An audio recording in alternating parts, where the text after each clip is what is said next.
we got a social media influencer to take a meeting with us. It was fascinating because he had about 300,000 followers. His average viewership on a video was getting about 500,000 loops at the time on Vine. And you know how much money he had ever made doing that?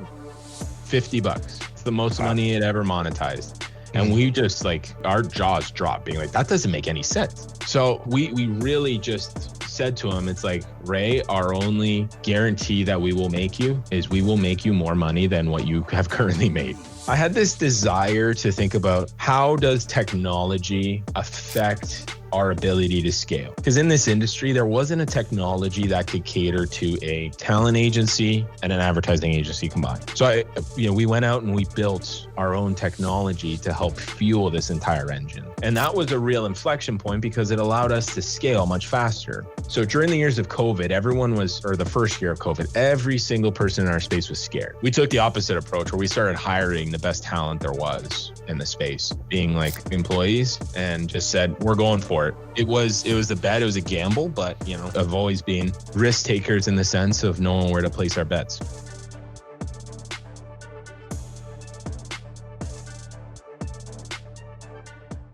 Welcome to Challenger X Podcast, where we dive deep into the stories of bold leaders reshaping industries. I'm your host, Jerome Dwight. Today we highlight Matt Michelli, co-founder of Viral Nation. Matt pioneered the category of influencer marketing. From humble beginnings, they scaled Viral Nation into a global powerhouse, redefining how brands grow and connect with audiences worldwide. Their story is a testament to the vision, grit, and building a new category from the ground up. So let's go.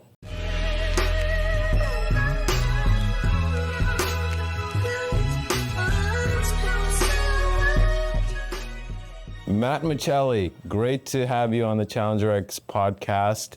I've been waiting a long time to have you on to talk about your true rags to riches story of Viral Nation. Welcome for being on. Great to be here. Thank you, Jerome. So Matt, you have an incredible story that goes back to 2014 when social media was its infancy and you were a young university student. So tell me how it all started. Take us back to the early days where you were a young student and you had this entrepreneurial bug in you. Yeah, so my partner Joe and I, we had a number of startups together in our late teens, early 20s, because we were both friends from Caledon, and we ended up going to school together, and we just always had some sort of startup. By startup, not the traditional startup, which is venture funded, PE funded. The way we think about startups today, I'm talking about we were selling stuff out of the back of our trunk. And our backpacks had more products we would sell on campus than they did actual books. And that was just the way we were wired. We weren't in school necessarily to think about the education. We were in school about what does the opportunity look for us. And Joe and I were just naturally born entrepreneurs, from selling things, outside our streets when we were kids to, having any kind of way we could monetize as a kid. So that was just our natural DNA. But really the Viral Nation story was one of serendipity, where we were both social media users, and we had a very keen interest in how platforms like Vine and YouTube worked. And this was a long time ago. So this was before people even understood what the concept of a influencer was, what this world that's become is. And we started because we were always curious about how these people on platforms like Vine or YouTube monetized. Because if you think about it, they were getting millions and millions of views on these videos, and they're the most normal people, and they're creating content that's truly going viral, and they weren't making any money off it. And we just had this thesis that one day these people are going to need help, and that mainstream media is going to be shifting towards social media. And this was, keep in mind, we're still these kids selling stuff out of the back of our trunks. We never even passed a marketing class. Like, this was a pure theory. So this wasn't exactly science, but it was something that we believe very strongly about. So one night while we were at our old business, after school, we literally just messaged every single creator. We got meetings with professional athletes who were willing to listen, to think about how we can partner with them. And so within a couple of weeks of each other, we ended up having a meeting with Joe's old hockey agent, because he played in up to the OHL. And he gave us one of his players who had just gone in the draft that year, named Sam. And we got a social media influencer to take a meeting with us.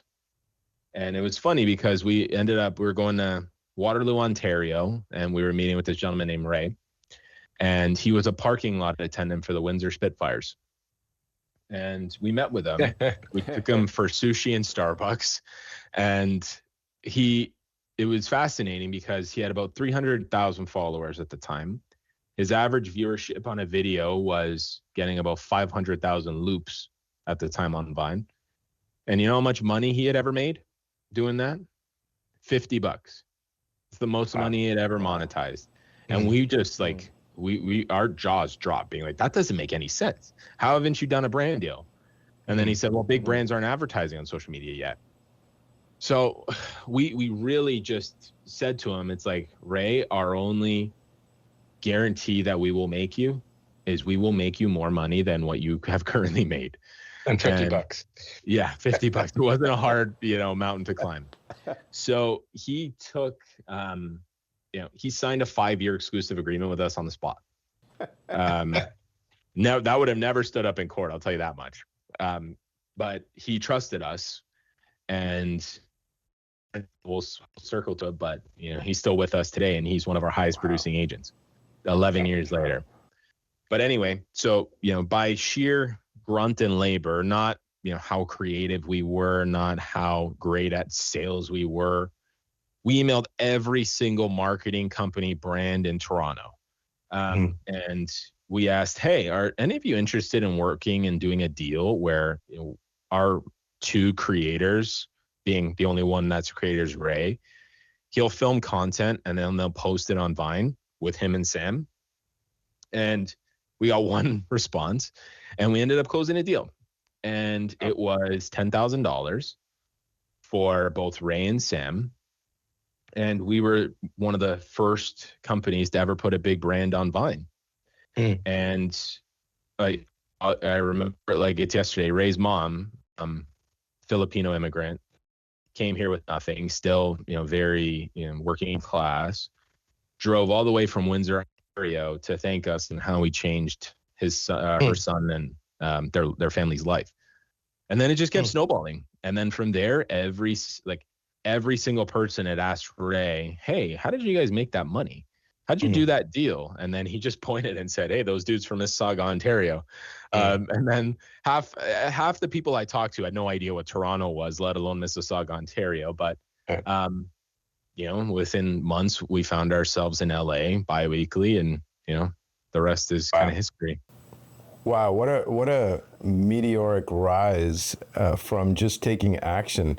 Do you think the courage to take action, which I believe is something that's very rare in most people, everyone's got great ideas, but the actual action part, the courage to send out those emails early on with you and your partner, where does that come from? Is that from upbringing, the fact that you were both immigrant kids, that you just had to grind it out? Like, where do you think upon reflection that came from? Yeah, that's definitely, I think that was wired. I mean, I started working from the time I was 13 years old. Joe's family has the exact same upbringing. He comes from a farming family. And it was ingrained in us very young, the concept of work. I was working retail in the 8th grade till midnight, and I was a student. I was an athlete, but I just learned the concept of what hard work actually is. And you know what? I kind of had this thought of, hey, I want to change the trajectory of my family's history eventually. And I know it's going to require a lot of work to get there. And Joe, we were two peas in a pod that way. Like, we had very much extremely similar beliefs. We're polar opposite humans. We're yin and yang of humans, but our beliefs are fundamentally the exact same. And I don't think we couldn't have done this without each other, because we are like, it is so complementary. I will say, I think that the hardest part about entrepreneurship is definitely that concept of sometimes you just feel so alone. And luckily, Joe and I had each other throughout that whole journey where, we never felt that. So everything we did together. We always divided and conquered, so we'd be able to output double. But that was a really big part of the journey as to, how we got here. So, we were never afraid of failing. We failed. I remember every single failure. I don't remember all the wins. Like, we're never afraid of failing. Like, we have to fail in order to grow. So, and when I say the glamorous startups where the liquidation business, like, I cannot tell you how many failures happened during that time. Even in Viral Nation, I can remember 20 times by the time we were in our second year where we royally screwed something up. So, you have to. It's getting through that separates winners from not. And clearly, you've been able to separate yourself as a company. When I was prepping for the show, Viral Nation has literally gone viral. You guys are an incredible success. Walk me through some of the big milestones since you got past that first 100 customers, and then things just seem to have taken off for you guys. You are now representing some of the biggest iconic names in the business. Private equity came knocking. Walk us through some of the big milestones in your company's trajectory.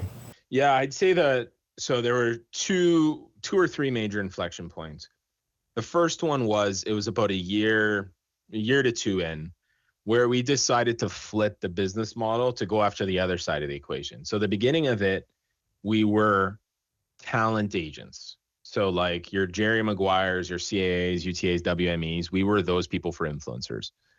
But we realized that business isn't necessarily entirely scalable unless you're just hiring hundreds and hundreds of humans.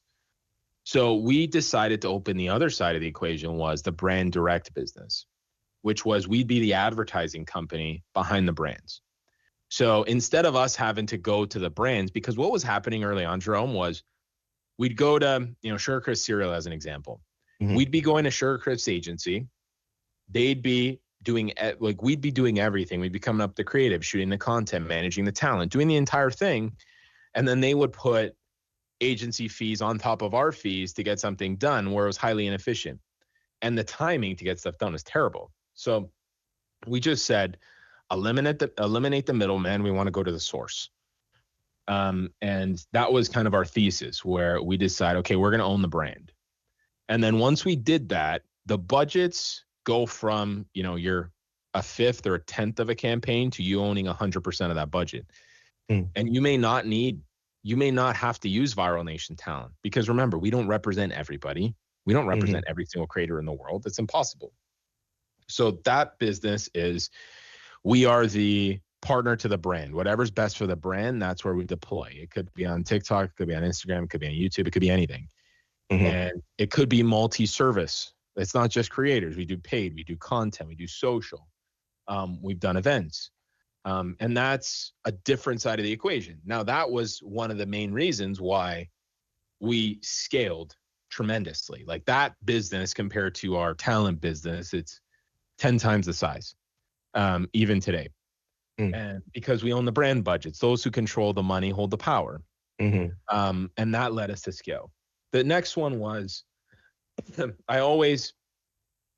this was more of my passion project with it, which was I had this desire to think about, how does technology affect our ability to scale? Because in this industry, there wasn't a technology that could cater to a talent agency and an advertising agency combined.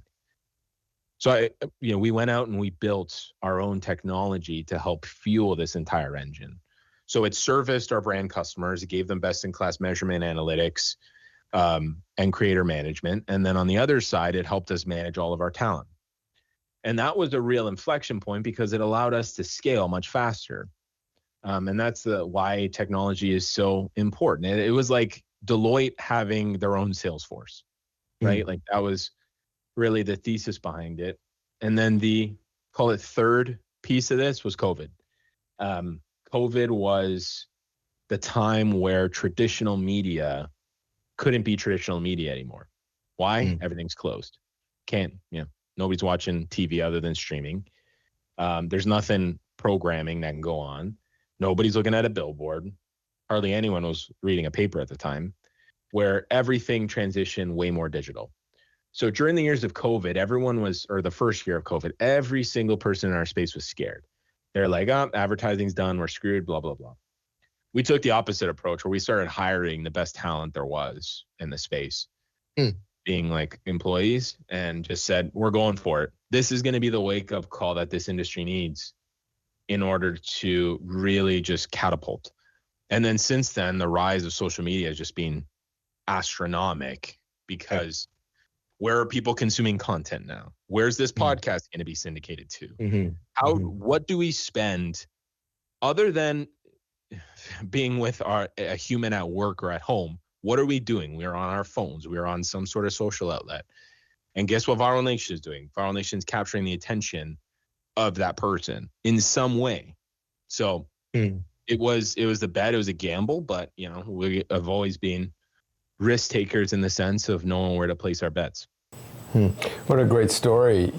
Sounds like you had numerous pivots. You're looking at the threats and finding opportunities in those threats. COVID shut down a lot of businesses. So I have a lot of respect for companies that actually double down and hire, similar to Boomerang Effects. We went all in. We tripled our hiring during COVID because that was one of those short windows of opportunity. The adage goes, never let a perfectly good crisis go to waste, right? And you guys seem to have done that. So fast forward now, you're more corporate.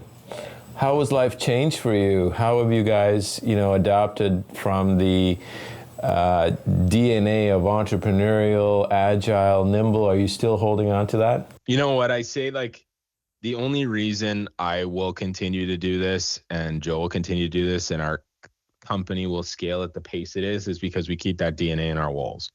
And that's how we service our clients.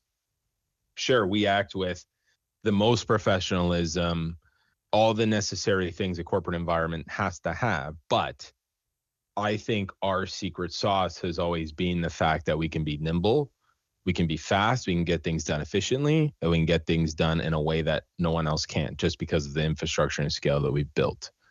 For instance, I'll give you an example. We had a client call today. They want to deploy tens of millions of dollars on social media in the next, they want to start next week.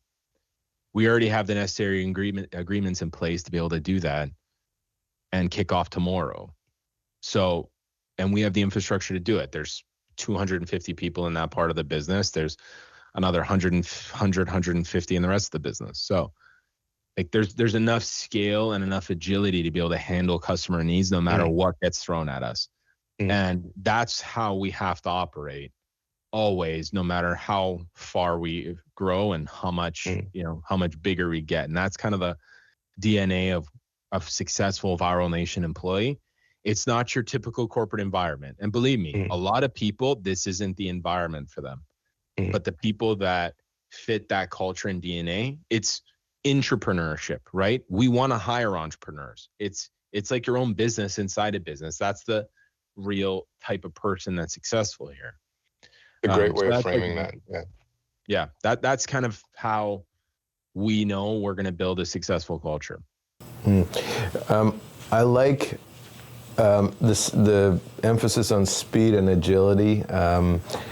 You wouldn't have grown so much in such a window if you haven't. And all comes down to people and who can execute at the kind of pace you want them to with the kind of DNA. So how do you think about who you hire and how you screen for those individuals that are going to move at that pace? Right. You know what? When I master that, I'll tell you. We haven't done that yet. I think like we've learned over time that certain characteristics and certain personality traits and certain experiences lend them well to being successful here.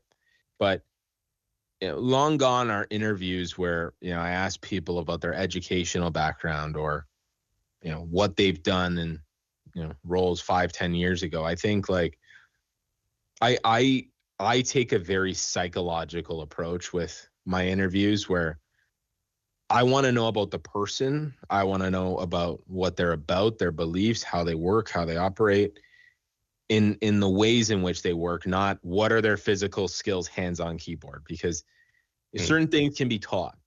The intrinsic skills and the skills that are, not necessarily the ones that are on a resume are the most valuable ones of people that are successful here. So it's a never-ending battle. That, there is always turnover, especially in a high-paced environment where, our beliefs and we go fast, we're agile, that doesn't align to everyone, right? So that's always been something we've had to manage. But the one thing, it's like when people are in it and they fit, they love it and they'll be here for their careers. We haven't been around that long, but we have people that, they come in here, early 20s, mid 20s, maybe after their first job or even their first job. And, now they're late 20s, early 30s and haven't left. And, we've had that multiple times, and we pride ourselves on growing talent. Like I think of the successful sports teams, if you couldn't tell I'm a big sports fan, by my background, where the most successful teams are the ones that can bring up talent, not just pay the, fancy free agent, right? It's the ones that, for a football reference, how do you nail the 7th round draft pick and how do they become a contributing player on the team? And that's kind of, I use a lot of those analogies in terms of kind of how we operate too. Absolutely. Couldn't agree with you more. I think the finding, I always look for people that have had to deal with some hard stuff in their life, right? Who've been able to overcome and push through, because I think that shows a lot about their grit and tenacity, especially when they join a high growth startup like yours or in Boomerang. We're going at a mile an hour and we're bumping into different obstacles every day. So how do you find people that push through? Well, how are you thinking about growth going forward? You guys have been very successful. You're coming out of COVID. Where is this whole industry going with TikTok now coming into scrutiny? There's various other platforms. Where are you seeing the growth and where are you seeing Viral Nation going? I think like the infrastructure we built and everything surrounding that, I see it 10xing in the next 10 years.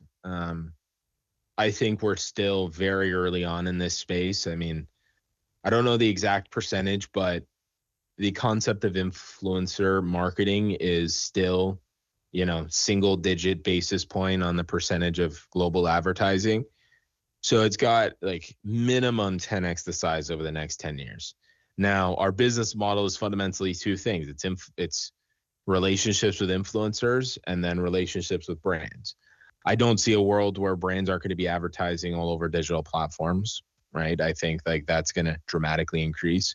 And then on the influencer side, there's a new, 1,000 influencers popping up every single day.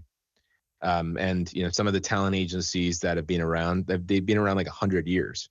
So I see longevity, and I think it's going to catapult over the next 10 years. I think our business model is very well positioned to be a timeless business. And that's really how we think about things, right? It's not building a business that's, a random startup that's going to, trade at 100x multiple one day on the TSX and then fail the next day. It's how do we build this business, grow substantially year over year, but how do we plan a business that can survive 10, 20 years from now too? So, yeah. Yeah, it's interesting, and we're young too, so we have building a generational business. I love that. In the last few minutes, if you were to look back at some of your most challenging moments, I know you probably have a lot of them, but what were those inflection points where you said, you know what, maybe I need to not go forward, right? Can you think of something? Because I think we have a lot of entrepreneurs who listen to the show and they're genuinely, pushing against the rock every single day. What would be some, reflections and advice you can share with them?